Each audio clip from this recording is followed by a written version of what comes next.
Alors, est-ce que le pourcentage de chance de gagner une opportunité commerciale existe bien? Je répète la question, est-ce que le pourcentage de chance de pouvoir gagner une opportunité commerciale existe bien? Alors je sais que ce sujet est un sujet de discorde important parfois entre les commerciaux et leurs managers sur justement le fait de pouvoir avoir des prévisions justes. Mais avant de répondre à cette question, il serait bien de définir ce qu'est une opportunité commerciale. Puisque généralement, beaucoup de commerciaux font l'erreur, le fait de savoir identifier et qualifier des besoins ou des attentes. Une opportunité commerciale, c'est un espace-temps qu'il existe entre une situation actuelle et une situation future. Si vous ne savez pas identifier et qualifier correctement ce qui va se passer entre la situation actuelle et future, il n'y aura pas d'opportunité commerciale chez votre prospect ou chez votre client s'il est déjà client de vos produits ou de vos services. C'est ça en fait qu'il faut bien comprendre. Et c'est aussi la raison pour laquelle beaucoup de consultants, de formateurs se trompent dans ce qu'ils expliquent dans des formations, je dirais, de vente traditionnelles, car ils font justement un amalgame à ce sujet et c'est la raison pour laquelle ils vont vous expliquer qu'il faut attendre la fin du trimestre ou de l'année pour nettoyer votre pipeline sur des opportunités et ils ne connaissent même pas la raison pour laquelle en fait elles vont ne jamais aboutir. Une opportunité est un élément vivant et donc il faut toujours entretenir son pipeline pour pouvoir effectivement s'assurer que l'opportunité va pouvoir voir le jour. Donc ça sert à rien d'attendre la fin du mois, du trimestre, de l'année pour pouvoir dire ben finalement ça fait 3 mois, 6 mois, 1 an que je suis là-dessus, sur cette affaire, il n'y a rien qui se passe. Encore une fois, ça c'est un problème d'interprétation lié aux techniques de vente. Pourquoi? Parce que justement, c'est aussi lié au pourcentage de chance que l'on accorde dans les étapes d'avancement d'une opportunité commerciale. Dans une opportunité, on peut considérer qu'il y a 3 grandes phases. La phase de découverte, la phase de présentation de soutenance et la phase de conclusion. Et à l'intérieur de ces 3 grandes phases, en fonction de votre processus, de la méthodologie que vous utilisez, définir des étapes qui vont être associées à des pourcentages de chances de pouvoir gagner une opportunité commerciale. En réalité, encore une fois, c'est un problème d'interprétation qui est ici pas le bon.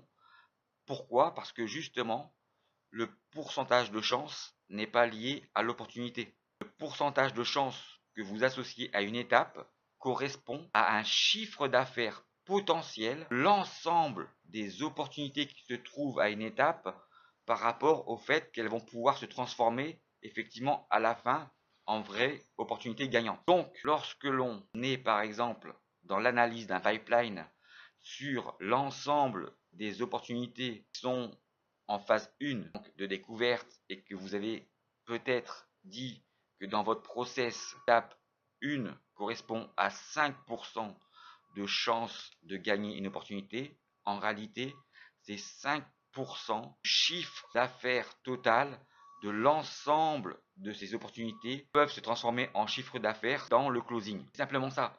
C'est une projection virtuelle d'un chiffre d'affaires potentiel dans les étapes d'une gestion d'une opportunité. Parce que, encore une fois, une opportunité, ça se gagne ou ça se perd. On n'est pas là pour dire effectivement 70% de chance de gagner cette affaire. Pourquoi? Parce que à la fin, si par exemple vous vous retrouvez en shortlist de 2, vous pouvez considérer que vous avez une chance sur 2 de gagner le deal, malgré le fait que vous avez indiqué dans votre CRM que vous avez 90% de chances de la gagner. Donc vous voyez bien en fait, il y a un vrai problème d'interprétation. La preuve, c'est que dans beaucoup de CRM et beaucoup de directeurs commerciaux, de managers, etc., demandent en plus du pourcentage de chance associé aux étapes donc d'un pipeline, aux commerciaux de définir eux-mêmes d'une manière presque aléatoire quel est leur ressenti. Alors, tu la sens comment cette affaire? Tu vas la gagner ou tu vas la perdre? Et en fait, on prend également ce pourcentage entre le pourcentage donc de l'étape et des prévisions futures de chiffre d'affaires potentiel. Et en plus, lorsqu'on avance donc dans la gestion du pipeline sur l'ensemble des opportunités, elles n'avancent pas toutes à la même vitesse. Il y en a qui vont s'arrêter, il y en a qui vont sortir, et il y en a qui vont continuer dans leur progression. Et le chiffre d'affaires que vous allez pouvoir aussi indiquer dans votre CRM va varier en fonction effectivement d'informations complémentaires que vous pouvez avoir dans la gestion de votre opportunité. Et une opportunité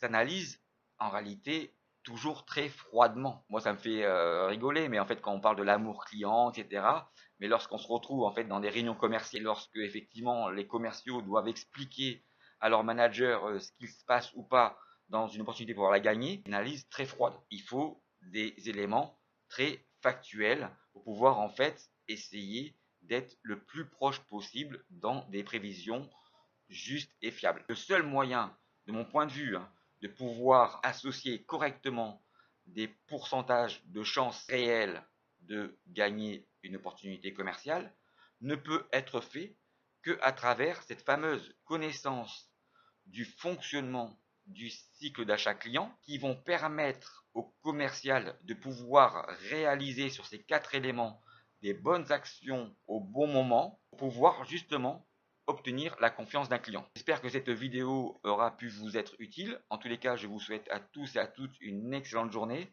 Et si cette vidéo vous a plu, n'hésitez pas à la commenter ou à la liker. À bientôt, au revoir. Bonjour à tous, j'espère que vous allez bien. Et comme d'habitude, et maintenant encore plus qu'avant, je fais des vidéos que pour les personnes qui veulent vraiment s'intéresser à cette fameuse connaissance du fonctionnement du cycle d'achat en complément des techniques de vente. Donc si le sujet ne vous intéresse pas, je vous conseille d'appuyer tout de suite sur stop et de passer à un post suivant ou à une autre vidéo si vous êtes sur YouTube. Donc j'aimerais revenir effectivement donc sur un point important puisqu'en ce moment donc j'audite des entreprises sur la mise en place de leur CRM pour pouvoir intégrer justement dans leur application de CRM cette fameuse connaissance du fonctionnement du cycle d'achat client. Et donc à travers tout cela, on évoque bien sûr le fameux pourcentage de chances que les commerciaux déclarent sur leur opportunité commerciale afin de pouvoir avoir des bonnes prévisions sur du chiffre d'affaires potentiel. Alors ce point est un point important dans la compréhension ou dans l'interprétation peut-être d'une certaine mauvaise justement compréhension du pourcentage de chances dans les opportunités commerciales. Un pourcentage de chance donc est lié à une étape d'un cycle de vente, d'accord? Et en réalité, le pourcentage de chance n'est pas en relation avec l'étape commerciale dans laquelle vous pouvez être dans votre CRM si justement vous ne prenez pas en compte la dimension de cette connaissance du cycle de chaque client. Ce qui se passe et généralement ce que les commerciaux, les managers, etc. confondent là-dedans, c'est justement cette mauvaise interprétation du pourcentage de chance qui est en réalité un pourcentage de perte, donc d'opportunité et non pas de gain. Alors je m'explique pour ça.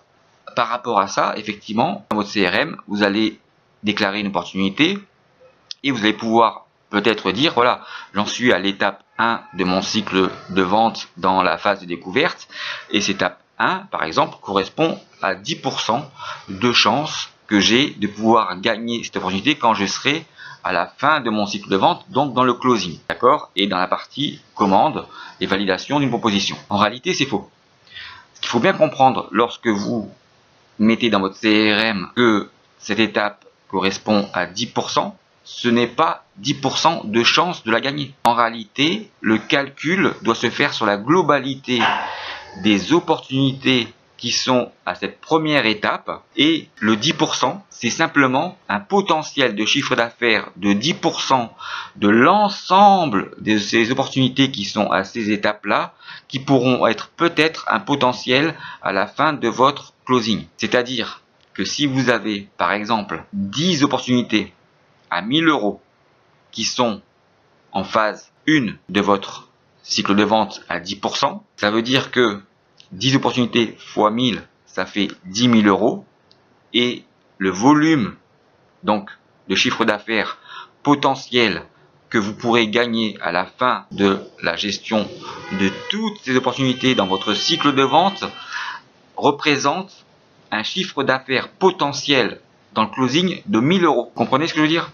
Donc en fait, ce n'a rien à voir avec le pourcentage de chance que l'on attribue à une opportunité commerciale. C'est d'ailleurs la raison pour laquelle, en dehors, je dirais, donc d'un pourcentage que vous pouvez associer à chacune de vos étapes dans le CRM, souvent dans les CRM où les managers demandent aux commerciaux de mettre un autre pourcentage qui est celui du ressenti. Donc c'est un petit peu ouais, je la sens bien celle-là, ou comment tu la sens? Et en fait, on va mettre un autre pourcentage qui sera le ressenti du commercial en complément donc du pourcentage qui est lié aux étapes commerciales. Ça voudrait dire dans l'absolu qu'en réalité, pour calculer le bon pourcentage de chance, il faudrait rajouter une troisième colonne qui sera en fait la somme des deux pourcentages divisé par 2. Ça devient compliqué.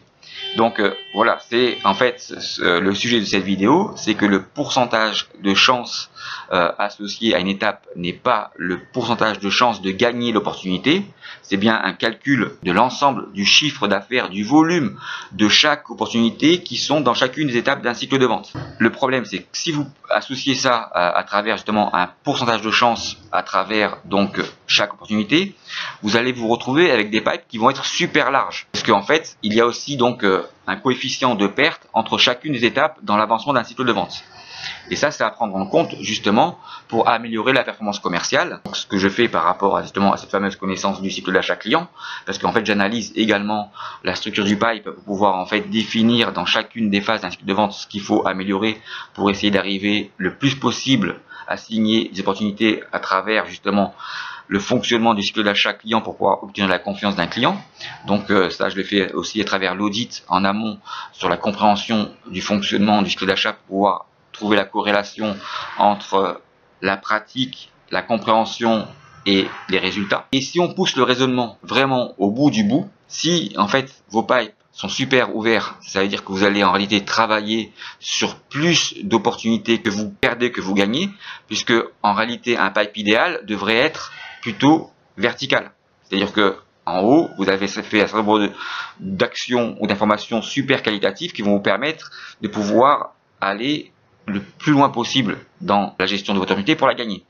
Donc idéalement, il ne faut pas que les pipes soient le plus ouverts, mais qu'ils soient le plus refermés possible pour pouvoir en fait suivre votre pipeline d'opportunités, les opportunités qui vont vraiment se gagner, pouvoir en fait faire des prévisions le plus juste possible. En fait, à travers donc ce raisonnement, cette mauvaise interprétation de la compréhension d'un pourcentage de chance, ce qui se passe dans la majorité des entreprises, c'est qu'à la fin, chaque année, les entreprises investissent toujours plus d'argent dans du marketing, dans du commercial, sans augmenter en réalité le taux de transformation de l'opportunité. C'est ça en fait ce qui se passe dans beaucoup de sociétés, c'est qu'on essaye de maintenir un chiffre d'affaires d'une année sur l'autre, et on s'aperçoit qu'en réalité, les dépenses marketing, les dépenses commerciales sont de plus en plus importantes par rapport justement au vrai taux de transformation, et donc on a des retours sur investissement en termes marketing et commerciaux qui sont pas forcément meilleurs. Je vous souhaite à tous et à toutes une excellente journée et je vous dis à très bientôt.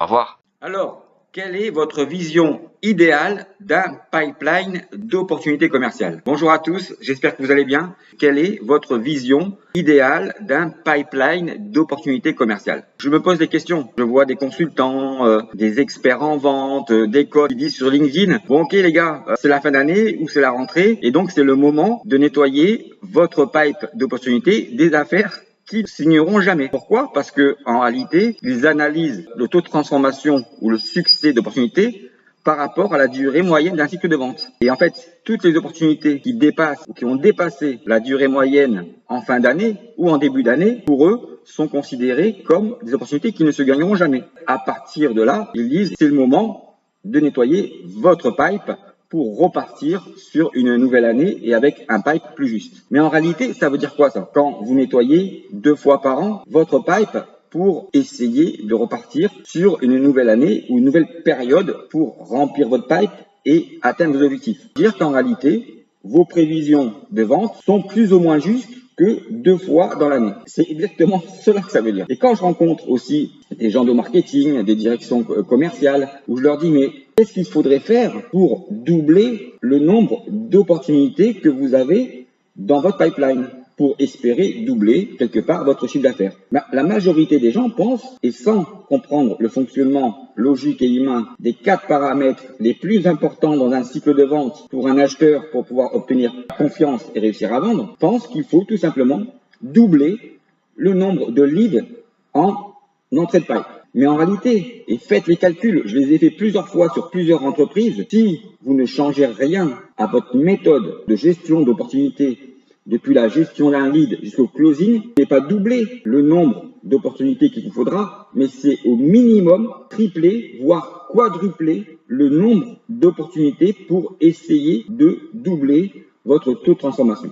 Tout ce que je vous raconte là est simplement lié à une interprétation quantitative du nombre d'opportunités et non pas à une démarche quantitative. Plus votre pipe est ouvert, plus vous perdez du temps et vous gérez d'opportunités perdantes. Donc la première chose qu'il faut faire, c'est apprendre à éliminer toutes ces vraies fausses opportunités et surtout d'aller chercher de nouvelles opportunités. On peut très bien imaginer, et c'est ce que je dis moi quand je mets en place le fonctionnement du cycle d'achat client. La première chose que va faire le fonctionnement du cycle d'achat client, c'est qu'il va épurer vos opportunités. Et donc, votre pipe va être comme ça, il va devenir comme ça. Alors, je sais que c'est pas très vendeur, c'est pas très comme de vous dire, lorsque vous mettez en place le fonctionnement du cycle d'achat client pour gérer vos opportunités commerciales, la première chose qui va se passer, le nombre d'opportunités va diminuer et donc vos prévisions de vente risquent de diminuer. Mais en fait, ça, c'est le départ. Un pipe idéal, en réalité, il devrait être comme ça. On transforme toutes les opportunités qui rentrent et qui sortent. Et après, dans le temps, et en fonction de la durée de votre cycle de vente moyen, il va se passer ça. La différence qu'il y a entre une gestion quantitative et une gestion qualitative de vos opportunités pour pouvoir réaliser vos objectifs. Je vous dis à très bientôt, au revoir et surtout prenez soin des autres. Alors, je ne sais pas pour vous, mais pour moi, jamais dans toutes les sociétés pour lesquelles j'ai travaillé, petite, moyenne ou grande, internationale ou nationale, importe, un directeur commercial, un manager, un patron, un directeur du marketing ne m'a expliqué comment calculer le nombre de deals à avoir pour réaliser mon objectif. Aujourd'hui, je vais essayer de vous expliquer une problématique que l'on retrouve dans beaucoup d'entreprises qui est de savoir structurer pour un vendeur son pipe commercial et pour le marketing de générer des leads qui vont pouvoir être transformés en opportunités commerciales pour pouvoir être gagnés. Et pourtant, ce sujet, personne n'échange sur cette finalité d'un objectif. Avoir un mode de calcul permettant de trouver le nombre de leads à générer pour que ces leads puissent être transformés, encore une fois, en vraies opportunités commerciales afin d'être gagnés. Ce sujet, c'est peut-être aussi la guéguerre qui existe entre la vente et le marketing. Pour moi, il y a deux sujets qui génèrent la guéguerre entre la vente et le marketing. C'est d'abord que les deux départements ou équipes peuvent avoir des objectifs différents, alors être une continuité d'un objectif commercial final à atteindre dans une stratégie globale et une tactique commerciale et marketing d'ensemble. Et le deuxième point, pour moi, c'est d'avoir une connaissance et un socle commun et qui est commun aux deux, de savoir générer la confiance donc de la gestion d'un lead jusqu'au closing. J'ai des 4 éléments les plus importants pour un acheteur pour pouvoir obtenir la confiance d'un client et donc réussir à vendre. Maintenant, on va s'attaquer au sujet. On peut calculer et structurer à la fois le nombre d'opportunités dans un pipeline et le nombre de leads à avoir en entrée de pipeline. Alors la première chose à faire, elle est toute simple, c'est de prendre un historique de vente l'année dernière ou même sur une durée un peu plus longue, peu importe, et on va calculer le deal idéal. Et le deal idéal, c'est quoi? C'est tout simplement, et ça c'est simple à comprendre, c'est de prendre donc l'ensemble des opportunités qui ont été gagnées, de calculer le chiffre d'affaires que toutes ces opportunités représentent et de le diviser par le nombre d'opportunités gagnantes. Et là, vous avez trouvé un chiffre d'affaires moyen. Et ce chiffre d'affaires moyen, ce que moi j'appelle le deal idéal. Le deal idéal va être la base et je suis sûr que ça va devenir votre zone de confort. C'est cette zone-là qu'il faut atteindre. La zone de confort, c'est vraiment le deal moyen. Et je suis sûr que votre procédure commerciale est plus adaptée pour pouvoir gérer et générer du succès sur le deal idéal en termes de chiffre d'affaires, donc qui correspond à la moyenne du chiffre d'affaires que vous avez généré sur toutes les affaires gagnées divisé par le nombre d'opportunités. Et après, à partir de là, on va prendre toujours sur les opportunités gagnantes, on va prendre toutes celles qui sont au-dessus de cette moyenne et toutes celles qui sont au-dessous, on va recalculer une autre moyenne, une moyenne haute et une moyenne basse pour trouver en fait deux segments bas et deux segments hauts, plus le montant du deal idéal. Et là, en fait, ce qu'il faut bien comprendre, on n'est pas dans une logique d'analyse de la RFM, récence, fréquence, montant. C'est pas ça. L'idée, c'est qu'on cherche à segmenter. Donc, vous pouvez avoir peut-être 3 segments, 7, 8, 10, peu importe. Après, il ne faut pas qu'il y ait trop d'écart entre les segments. On peut faire après des regroupements pour de la structure du pipe idéal. Donc ça, c'est la première chose à faire. Vous pouvez dire l'idéal, les segments supérieurs ou inférieurs en termes d'écart de chiffre d'affaires ou des moyennes. La deuxième chose qu'il va falloir faire, c'est de calculer le pourcentage que représente chacun de ces segments dans l'ensemble des opportunités que vous avez gagnées. Un pourcentage de ce que représente chaque typologie et segment de deal dans l'ensemble des deals que vous avez gagnés.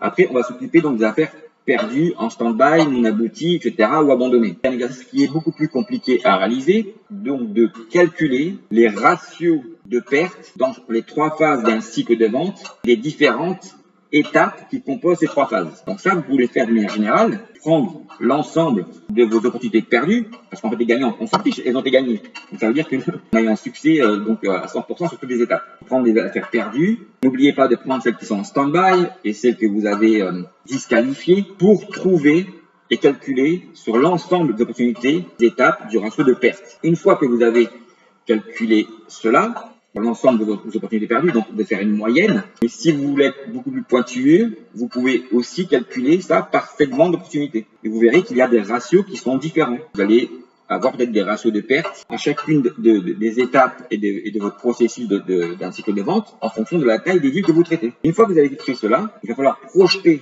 le pourcentage des deals que vous avez gagné par rapport à la taille qu'ils représentent sur l'objectif qu'on vous demande de réaliser, mais en plus, il va falloir intégrer et projeter dedans les ratios de pertes dans chacune des phases d'un cycle de vente. Et ça va vous donner un nombre d'opportunités à traiter pour pouvoir réaliser votre objectif.